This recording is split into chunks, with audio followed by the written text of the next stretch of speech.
বন্ধুরা, তোমরা সবাই কেমন আছো? আশা করছি সকলেই ভালো আছো। তো বন্ধুরা, একটা নতুন পায়রা এসেছিলো, ওটাকে ভরকাভরকির কারণে কিন্তু আমার পায়রা উড়ে যায়।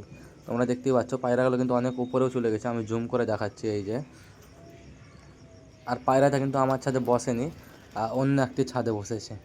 একটি নতুন পায়রা এসেছিলো, তার জন্য কিন্তু ওকে মানে ভরকাভরকি করার কারণে আমার পায়রা কিন্তু উড়ে যায়। ওই যে ওপরে তিনটা না চারটা দেখা যাচ্ছে, কিন্তু ওখানে আছে, অনেকটা আছে, ওপরে আরও উপরে আছে। তো তোমরা এ ভুল করবে না, নাহলে কিন্তু পায়রা অন্য পায়রা বসাচ্ছে, নিজের পায়রাই কিন্তু পালিয়ে যায়। আমি যখন যে সাহার মাহার যা আছে সব চালিয়ে কিন্তু ভরকাতে লেগেছিলাম, তার জন্য কি হলো, আমার পায়রাও কিন্তু উড়ে গেল। আর অন্য পায়রাটাও কিন্তু আমার ছাদে বসলো না, অন্য ছাদে বসলো, তোমাদেরকে দেখালাম। তো তোমরা যখন পায়রা আসবে তখন চুপচাপ পায়রাগুলোকে ছেড়ে দিবে। হ্যাঁ, আমি আগে এই টিপসটা ফলো করতাম, কিন্তু যখন একটু বেশি এক্সাইটেড হয়ে পড়ি তখন কিন্তু এই ভুলগুলো আমিও করি। তো কি করবে, পায়রাগুলোকে ছেড়ে দিবে, পায়রাগুলো নিজে থেকে উড়াউড়ি করবে। আর যখন নতুন পায়রা তোমার ছাদের দিকে আসবে তখন কিন্তু হালকা করে পায়রাগুলোকে দেখাবে, তাহলে কিন্তু অন্য পায়রা, নতুন পায়রাটা নিজের ছাদে এসে বসে যাবে। আর তোমরা জানো, কিছুদিন আগে আমি সাদা মানিটা ধরেছিলাম, একে কিন্তু ভর খেতে হয়নি, এ নিজে থেকে এসে বসে গেছিলো। এই নরটাকেও যখন ধরেছিলাম তখন কিন্তু বাজে তেড়ে ফেলেছিল, দিয়ে বসেছিল। এই চোখ কালো মাড়িটাকে আমি ভরকে বসে ধরেছিলাম। তারপরে আরও ধরা অনেক পায়রা আছে। এই পায়রাটাকে তোমরা জানো, রাতের বেলায় ধরেছিলাম, 3-4 বছর আগে ধরেছিলাম। হ্যাঁ, এই পায়রাটাকে বৃষ্টিতে ধরেছিলাম। এইভাবে কিন্তু আমি অনেক পায়রা কিন্তু আমি ধরেছি, কিন্তু আজকে একটু বেশি মানে করে ফেললাম, তার জন্য আমার নিজের পায়রাই উড়ে গেল। তো যখন নতুন পায়রা আসবে, তোমরা সব পায়রাকে ছেড়ে দিবে, দানা দেখা দেখি করবে, আয় আয় করে ডাকবে, তাহলে কিন্তু নতুন পায়রা এসে ছাদে বসে যাওয়ার চান্স বেশি থাকে। আর নিজের পায়রাও উড়ার চান্স খুব কম থাকে। আর এইভাবে সব কিছু চাললে ভরকালে কিন্তু পায়রা, নতুন পায়রা বসবে তো দূরের কথা, কিন্তু পালিয়ে যাবে বেশি। তো এই ভুলগুলা করবে না। আর এখানে আমার দুটো নতুন পায়রা এনেছিলাম, তোমাদেরকে দেখাচ্ছি।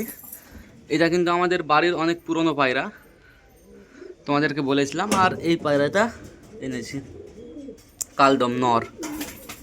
তো তোমরা বলো পায়রাগুলো কেমন লাগলো, এই পায়রাগুলো। এটা তো আমাদের অনেক পুরনো পায়রা। তো তোমরা এই ভুলগুলা করবে না, তাহলেই হবে। আর এখানে এই বাচ্চাকে ফিড করাচ্ছে। আর আরেকটা তোমাদেরকে খবর বলি, এই যে পায়রাটা, এর কিন্তু বন্ধুরা মা নাই ওর বাবাই কিন্তু একে খাওয়াচ্ছে, এই যে। আর এটা কার বাচ্চা আমি নিজেও ভুলে গেছি, কার যে ডিম দিয়েছিলাম। আসলে এখানে যে মাদিটা ছিল, ওই মাদিটার ডিম দিত না, ওটা বাঁঝা পায়রা ছিল। তো দেখি পায়রাগুলোকে আমি দানা দিয়ে নিচে করি, তারপরে আমি ভিডিও কন্টিনিউ করছি। তাদেরকে বললাম যে পায়রাগুলো উড়ে গেছিলো, পায়রাগুলো কিন্তু এখন দেখাই যাচ্ছে না। ওই যে একটা পায়রা, এই যে এই সোজাসুজি একটা পায়রা দেখতে পাচ্ছি। আর বাকি পায়রা কিন্তু একদম এত উপরে গেছে, দেখাই যাচ্ছে না। অনেকক্ষণ পর কিন্তু এই বাচ্চাটা অনেক নিচে চলে এসেছে। আর ওই দুটোকে আমি একবার দেখতে পেলাম, একদম উপরে চলে গেছে। তো দেখি কখন নামছে। এই বাচ্চাটা তো কিছুক্ষণের মধ্যে নেমে যাবে আশা করি। এই তো নেমে গেল প্রায়।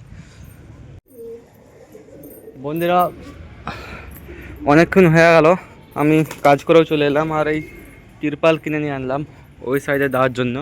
তো দেখছি একটা পায়রা নেমেছে, আর একটাকে আমি কিন্তু দেখতেই পাচ্ছি না। তো মাঝে মাঝে না লেলাই তারই হলো। আর এই যে সবুজ নোটটা আমি চেক করলাম, খোপ মোপ ওপরে সব যাই চেক করলাম, পায়রাটা নাই খোপ। এই যে এটা আর খোপ, ওর বাচ্চাও আছে, আর ওর কিন্তু বাবাও নাই।